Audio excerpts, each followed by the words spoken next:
Mr. Blue Rose coming at you. I have no editing capabilities. My hard drive was struck on my Lenovo computer, so I had to get it redone. So I got nothing. I can't edit anything because Windows Movie Maker doesn't seem to be available or work anymore. But I was checking my comments. I'm still making songs. I was checking my comments a while ago, and Red Baron KMZ, brother number 49 from the Brothers of the Road, left me a message saying he was fucked up on a Saturday night looking for a Sunday morning story, and there weren't any, and he should have put more likes when he had the opportunity. I don't know if it would have mattered. I've been censored so bad and had my whole channel took down. This channel is a backup channel from the actual channel that used to be Mr. Blue Roads. All those videos were lost. Anyway, so I'm doing this for him, brother number 49. I want to try to put together a Sunday story on the spot with no editing and no music. Nothing. The only thing I can think of right now, since it's the 30-year anniversary of George Jones and the Bradley Barnes sessions, that's coming out. They're having an anniversary, or they're having a big deal at the Country Music Hall of Fame on March the 15th, and that's put on by Fritz Hoffman, who's a professional photographer who shot this picture here and all the pictures. Now, I remember putting that pick in the guitar. I used to do that for some stupid reason. I wouldn't do that now because it might fall in the hole. But I used to do that because I had to keep George's guitar tuned, and I'm left-handed. And that's just where I put it. And I remember looking around and seeing the photographer, Fritz Hoffman, leaning over and taking that picture. And it wound up being the cover and the CD, so I thought it was really cool. I managed to get working that, and there's my name way down at the very end. There's all kind of people in there, Owen Bradley and Nancy Jones. I'm in the special thanks section. There's a poster that folds out of this thing too, and I'm in all kind of these pictures in the background, but I'm faded out where you can't see me. Because I wasn't, big time star. But I'm in there somewhere. I saw my shoes. They've just blacked me out. I saw one the other day. I can't see it now, and I don't want to waste your time. I can't edit, and I don't want to drag this out forever. But I'm in the background about every one of these pictures. And this photographer, Fritz Hoffman, he forgot who I was. And he saw something. Oh, when he told me he was looking at his pictures, he's trying to figure out who is that guy in every picture. They didn't know who I was, or he didn't know who I was. Well, no reason to know who I was because I kept my mouth shut. And that goes back to this picture here that I finally got. Fritz sent me this after 30 years. I never hounded George for pictures. I always kept my mouth shut and did my job. And that's George Jones on the left, Brian Ahern on the right, the producer. I'll tell the story behind that picture, I guess, shortly here. But that's one of the pictures that Fritz Hoffman took. And he's the one putting together a book. It's a book that's going to be coming out. I don't know if it's a picture book or a book. I know it has pictures because he's a photographer. So if you can, try to make it to Nashville any way possible. It'll be worth it. I guess it'll be there for a while, maybe 6 months or whatever. But I believe the premiere is March 15th at the Country Music Hall of Fame. I hope to get there, but it's doubtful I can make it because I got old folks. So I may not can make it. What was I going to say? Some stories about the Bradley Barnes session that I can remember in honor of Red Baron KMZ, brother number 49, who's inspired me to do this. I've had to bust out a little bottle of Fireball because I got no editing capabilities. How long have I done gone? I don't know. I can't edit. I don't even know if my videos are seen anymore. Let me think. Well, I know, okay, how I got in there to start with, I was working with Jim Owen, the sound man for George Jones. Owen Audio, okay? Because he said okay before there ever was a Mr. Mackey. And George and Pee Wee used to pick on him for it. Pee Wee was George's right-hand man, bus driver, everything, man, best friend, everything. And he's in here too. He's got a special thanks in here right before me. Somewhere in there, Pee Wee Johnson. I think his real name was Birdie Johnson. Anyway, so Jim Owen, oh, I know what it was. I was doing George's teleprompter at the time because they didn't know what a teleprompter was. And I had been in the TV business before I wound up in this. I had a job in TV, and that's how I learned about the teleprompter. And then I had my own shows on. When I lost my job at TV 69, I went out and did my own musical shows. And I had that going until I hooked up with this gig. So how I got in with George to start with is I was recording some crappy song in a crappy studio on Cooper Lake Road, Smyrna, Georgia, and this guy said, George Jones Soundman lives next door, and I freaked out. And I paid him for the number, and he gave me the number, and I called the number for, well over a year and left messages. My name's Scott Dorsey, and I'm going to try to get in the music business and all this crap. I never got a call back. One day the old man said, well, call and offer to work for free to get your foot in the door, and I did, and the phone rang back within 5 seconds.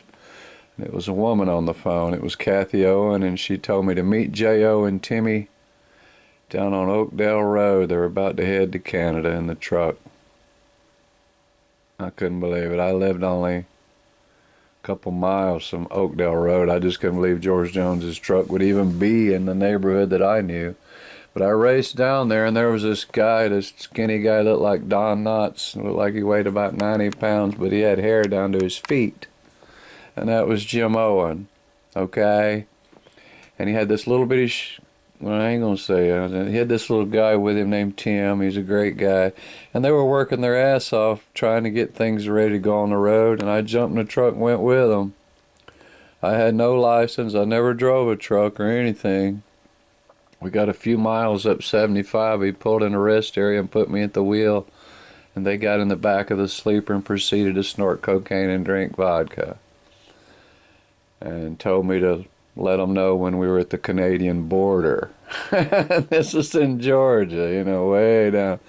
He showed me how to upshift. I knew how to upshift, but I couldn't downshift because nobody told me how to downshift. I didn't know how to downshift a tractor trailer, so man, it was brutal. But most of the way up there, it didn't matter. I was upshifting. Anyway, that's how I got in there. I've probably told them stories before. But after all these miles and working and all this hell we went through, one day George was singing one of his biggest hits, and he didn't remember the words. George must have been about 62, and he didn't remember the words, and I just made the casual comment one day, why don't he get him a teleprompter? Okay, a week or two later, I was woke up from the little bit of sleep that I get. I never slept because I drove all night and day. I set up equipment. I did everything. There was never any sleep for me. So they woke me up and took me in there and showed me this thing. And it was a teleprompter. There was no YouTube or anything to learn how to work it. It didn't even exist that I'm aware of. Like I say, I have no editing capabilities. Anyway, George Jones had a song out called High Tech Redneck. He hated the song. He couldn't stand it. And he wasn't going to listen to it, so he's never going to learn the words. So we put that one song on the teleprompter, High Tech Redneck, and that's all I had to do at that part of the evening was come out and click that song on. But I wound up putting every song in there that I could find, so he could do any song he wanted. And it really helped him. He could go and do any song he wanted at any time. It had to Had to give him many more years of performing. Had to. They didn't know what a teleprompter was. None of them ever heard of one. That's how I got into that business. So when George went into the Bradley Barnes sessions, he took his damn teleprompter with him. You know, he could have had all his words written out on a piece of paper. They all were written on a piece of paper, but he took his he loved his teleprompter. He called me his word man. So I got to go in the studio with him. Caused a lot of problems between the band and everybody. They were all my buddies up till then. Well, they were my buddies till I got the credit on this album. After that, my whole world flipped upside down with them. Okay, so I'm in the Bradley Barnes session. Jim Owen helped get me in there too. He was telling me to milk it, okay? Milk it, okay? Whatever that meant. But he's responsible for me getting the credit on the album because he persisted with Nancy Jones to get my name on the album. I owe him that. I owe him a lot. He might have been a mean guy and a cokehead and all that, but he was a hell of a sound man, and I still love him and miss him. He's passed on since. I'll never forget him. Thank you, Jim Owen. Learned a lot from you. But anyway, I got in the Bradley Barnes sessions. What a miracle. Who all was there? Mark Chestnut, Vince Gill, Keith Richards, Alan Jackson, Dolly Parton, Emmylou Harris, Marty Stewart, Ricky Skaggs, Travis Tritt, Leon Russell, Tammy Wynette. Who else am I forgetting? I hate to forget anybody. All these people were there. James Burton, Elvis Presley's guitar player. I didn't even know who he was. I didn't know much back then. I know the first day it was Mark Chestnut came in. I didn't know much about Mark Chestnut. I just knew he had a song called, was it Brother Jukebox, Sister Wine, or something like that. Brother Freedom, Father Time, since she left me by myself, you're the only family I got left. It was a good song. So Mark Chestnut was in there the first day. I do remember that. He was just kind of a short cowboy type guy. Seemed like the second day Travis Tritt was there. And I lived in the same town as Travis Tritt. I had all kind of connections with Travis Tritt, but still not have made personal connections with him to this day or met him. But when he was playing at Murph's before he hit the big time, I was playing down the street at Terry's. And his guitar player used to literally come down there and bomb my used strings, and I would always keep my used strings because I knew he'd be coming for them. He'd come down and he'd need an E string. I'd give him my used E string. I don't even know who he was. So Travis Tritt was there. I didn't say anything to him because it was his time, you know. He's in there with George Jones, and it seemed like he did The Race Is On. Everybody did 2 songs. And I can't even remember right now what songs they did. A lot of them I remember. I can't remember what Mark Chestnut did for some reason. The third day, I think, was Vince Gill. And I remember Travis sitting around and played a gospel song or 2 or something. Vince Gill was there in a red Cadillac Eldorado. Looked like about a 73 or 72, maybe 74. And he was big at that time. He was super hot. This must have been 1994. And he was big at that time. I didn't bother any of these people. I didn't even feel like I belonged there. How am I walking amongst the gods here? I don't know. That's what I felt like. But I knew Keith Richards was going to be there. And I was a rock musician at the time. I didn't even have any country songs and probably couldn't pick a country lick for all I know. And my plan was Keith Richards is going to be there. I better get me a tape together to pass off to Keith Richards to give me some shot at getting in the rock and roll business, because that's what I played at that time. I still play rock and roll, but I play country too. So that was my main focus, get a tape together for Keith. And I did get a tape together. I spent several days getting that together, but his guitar tech intercepted it. I said, I got this tape for Keith, And he said, well, I'll take that. And that was the last I heard of it. So I don't know whatever went with that. But I did meet Keith. I have pictures of me and Keith here too. I just don't want to dig them up. They're, I have no editing capabilities. I don't want to take your time. Maybe I'll flip over there in a minute. Okay, I'm just trying to tell my memories of the Bradley Barnes sessions. I remember when Keith came in, he came in with Bobby Keys, the fantastic saxophone player who was hilarious. And he came in with a good-looking blonde. Keith had on a black silk shirt, and it was only on one arm, and it was hanging off the other arm like he hadn't had a chance to fully put the shirt on. But he had on another shirt. He wasn't bare-chested.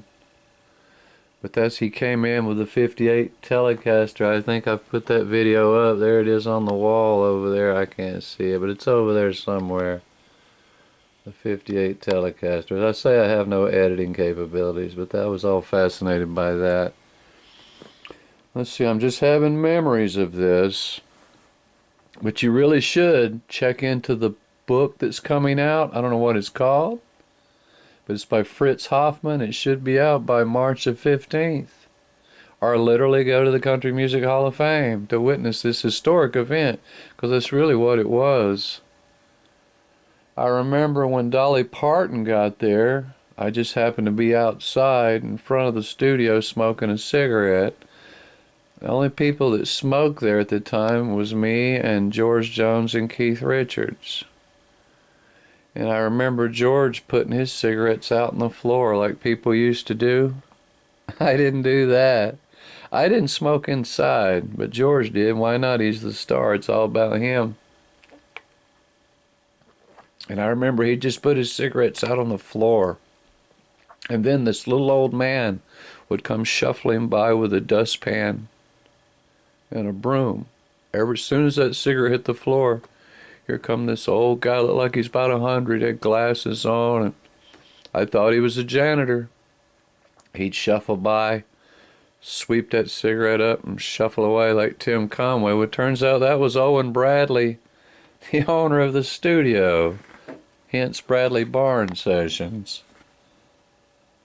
So Owen Bradley's super famous. You'd have to look him up for all the things he's responsible for with Patsy Cline and God knows who else, and Decca Records. I didn't know who he was. I thought he was the janitor. But anyway, I was sitting outside when Dolly Parton rolled up, and she came with her sister, another blonde lady. I don't know her name. All I remember about Dolly's when she walked up to the front door, she looked at me and said, "It sure is a moody old day for a songwriter." And I said, "Yeah." So I'm guessing she thought I was a songwriter, or I don't know.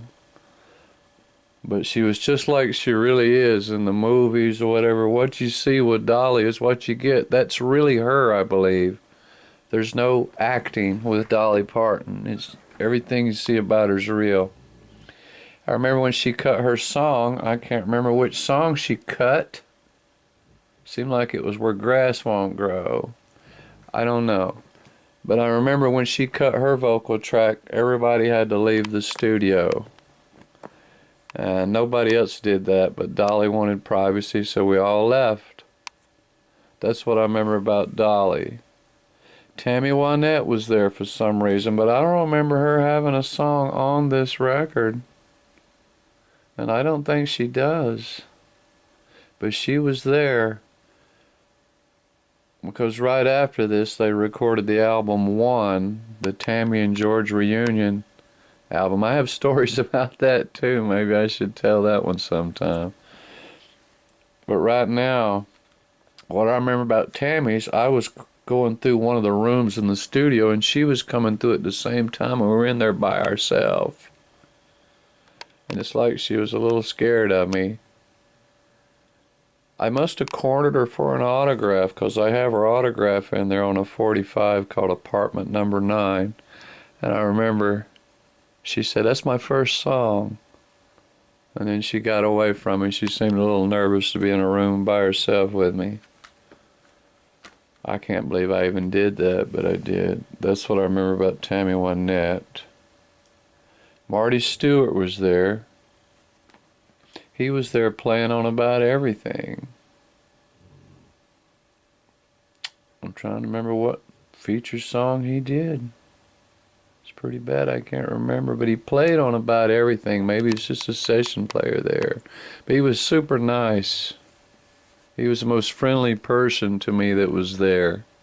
Next to Leon Russell and George. Every time I would look up, George would look over at me and say, "Easy money, easy money." So he just had me in there for the money. He was just so nice that he got me in there, and MCA Records had to pay me when he could have just read off a piece of newspaper. Matter of fact, I still got the check stub. I found it recently. I was trying to find stuff for Fritz Hoffman, but I couldn't find anything. I guess I gave everything away. Everything got lost. But I did find the check stub. Here's the actual check stub from that session. Voucher number. Invoice. So it was March 14th, 94 when I was paid. And I was paid $1,925, and I said, "Thank you, George," or wrote that on there.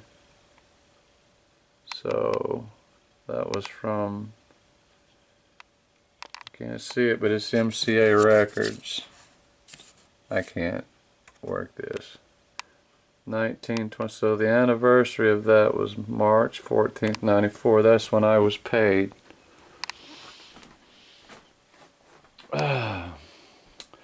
Who else? Leon Russell was there. I missed an opportunity with Leon Russell. I could have went on the road with Leon Russell.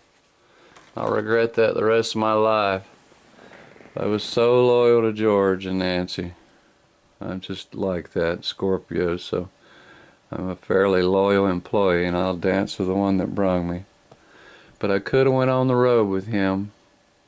My first meeting of him, he was sitting behind his piano with all that long white hair. His son was with him. They came in a white Lexus. Seemed like everything was white. And he was sitting behind his piano, and I was over there at that teleprompter. And he motioned me over. And I thought, oh my God, Leon Russell's motioning me over. And I walked over and said, "Yes, sir." And he pointed in the front of his piano, and he had a little monitor built into the into the piano, and it was a little bitty teleprompter screen. This is before that karaoke shit and all that came out. And he looked at me and pointed his head and said, "The mind goes." So, and from then on, I sat there with him every day. That's what I remember about him. I know he did The Window Up Above. I don't know if that made it on the album. I think it did in the re-releases, because like I say, everybody did 2 songs. And from what I've heard, years later, they released those other songs. And I haven't even had those, so I don't know anything about that one. But he was only there at the behest of Keith Richards. Apparently Leon Russell had trouble getting work in Nashville. And that makes no sense to me. But I remember when Keith walked up, when he came in, he immediately went over to Leon at the piano, and that's really the first person he spoke to. And I remember hearing him saying, I remember Leon saying, "Thank you for getting me the gig," because Keith had insisted that he would do it only if Leon got work on the album. So Keith was looking out for his genius buddy Leon Russell. I love Leon Russell. And I really screwed up. I could have went on the road with him, and I didn't. Big mistake. But Pig Robbins was there. If you don't know Pig Robbins, he's a blind piano session player in Nashville. And you've heard him. If you don't know him, you have heard him. But he was there. Like I say, James Burton was sitting over there. It's just some old guy playing guitar over there and these guys came in a truck and brought in a big old case, a big old road case, and opened it up, and it was filled with guitars. and that was James Burton. Somebody delivers all those guitars for him. I didn't even know who he was at the time. I just remembered Scotty Moore at that time. I didn't know about James Burton. But he was nice too. I spoke to him and he had me go around and get everybody to autograph those track sheets. And I can't find them. I was going to try to find some stuff for Fritz to take to the Country Music Hall of Fame. I haven't been able to find anything, I'm ashamed to say. Let's see, who else was there? Ricky Skaggs was there. He was the musical director. He's a musical genius too. Only thing I can remember about him is he came out after Keith had left and was speaking to some of the guys and said, well, you know, all the Rolling Stones are independently filthy. And everybody busted out laughing. That's really all I remember. And let's see, Mark Knopfler even came in there, the Dire Straits guy, the Money for Nothing guy. I don't think Money for Nothing was out then. Maybe it was, I don't know. But he was extremely shy, and I don't remember him saying anything. He came in with a lady, which I suspect was his wife, and he sat right next to me. I got to watch him play White Lightning finger-picking style. And it was the best I'd ever heard. He was just such a great player. You know, he played with his fingers and he really had a great groove. But he seemed really shy. I don't remember him recording 2 songs. Who else was there? Emmylou Harris was there. She sang on... She's married to this guy right here, the producer, Brian Ahern, which is a super nice guy for giving me a credit on his album. He was a big guy, as you can see, and he didn't use the equipment that was in the Bradley Barnes sessions. At that time, ADATs were the thing, and he had a semi-truck parked outside with all his ADATs in it. I would have used the equipment that was in the studio, but he used his ADATs. From what I remember, the first mix, George didn't like it at all. He hated it, and he voiced it. And Brian went back and remixed it, and then George loved it. So it all worked out. What else? Who else was there? Oh, Alan Jackson showed up. He was super hot at that time. He came in his bus. Of course, I didn't get to speak to him or anything. He came in, did, I think, A Good Year for the Roses and something else, and of course everybody was all over him. I didn't bother him much. Who else was there? I'm trying to think. It had to be somebody I'm forgetting. I hate to take up your time, but this is for Red Baron, brother number 49, Red Baron KMZ. Let's see, Marty Stewart, Alan Jackson, Ricky Skaggs, Tammy Wynette was there. She did Golden Ring, okay. Say It's Not You was the Keith Richards song that went on, the first one. I'd never heard that, but it's a great song. Vince Gill did The Love Bug. Where Grass Won't Grow was Dolly Parton, Emmylou Harris, and Trisha Yearwood. How could I forget her? She was super nice. She did The Bartender's Blues, and she spoke to me and was cordial to me. You just don't get that much, but she was super nice. Travis Tritt was there with A Race His Own. Like I say, Trisha Yearwood did Bartender's Blues. Mark Knopfler did White Lightning. Okay, Mark Chestnut did Good Ones and Bad Ones. He got the last cut on the album. I see. But he was the first one there. Tony Brown and them, were they there? No, that was on the album 1, I think. Yeah. They might have been there. I don't know. Anyway, I lived up there in Mount Juliet, I think is where I lived, Tennessee. Is that right? That's where the studio was. I'm trying to remember where I lived. I can't even remember. I was right there, though. And it snowed and the power went out. We were there a couple of weeks. Anyway, this is just a Sunday story I'm trying to get out for the hell of it. Let's hear it for Red Baron KMZ, brother number 49, for getting me to do this. I have no editing capabilities. I'm going to cut it off here. I'm sure there's plenty more to tell. What I want you to do, though, is look out for the anniversary, March 15th, at the Country Music Hall of Fame in Nashville, Tennessee. Put on by Fritz Hoffman, the photographer of all this. I want to thank Fritz for sending me these pictures. I remember that picture there. Nancy Jones insisted that we take that picture. And the reason George is grabbing my face is because I never smiled. So he forced me to smile. That's all that was. I was always totally quiet. The reason I never smiled is because I needed some dental work.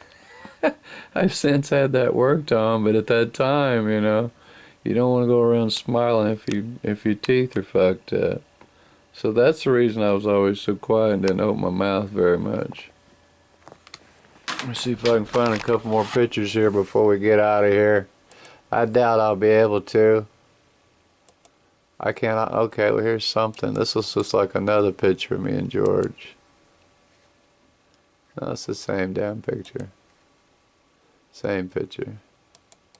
So it looks like I don't have them out here right now. Either way, you don't want to see them. This is Mr. Blue Roots. I hope I didn't go too long. I could have told you some other stories that might have got me in trouble and got me arrested. Things like that. I don't tell much anymore. I just write my songs. I'm still trying to get my songs recorded and sold. This is the latest one I'm working on. I'll play a little bit of it as we go out here. This is Mr. Blue Rose saying, keep a good thought and don't get caught 10-4.